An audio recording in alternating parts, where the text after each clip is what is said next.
আচ্ছা হুজুর, আমার ছেলের গায়ে হাত দিল কিরা? আপনার ছেলে খুবই বেয়াদব হয়ে গেছে।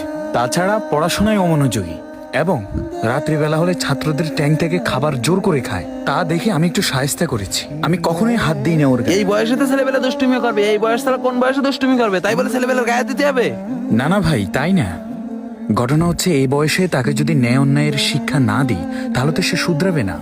তাই ওর গায়ে হাত দিছি। আবার মুখে মুখে তর্ক করে।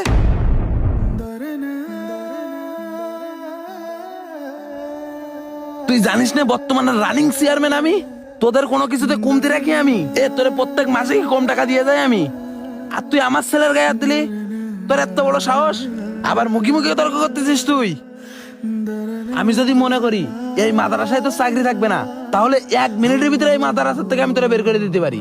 আসসালামু আলাইকুম। ওয়ালাইকুম আসসালাম। কেমন আছেন হুজুর? আলহামদুলিল্লাহ। রহমান ভাই, হুজুরের সাথে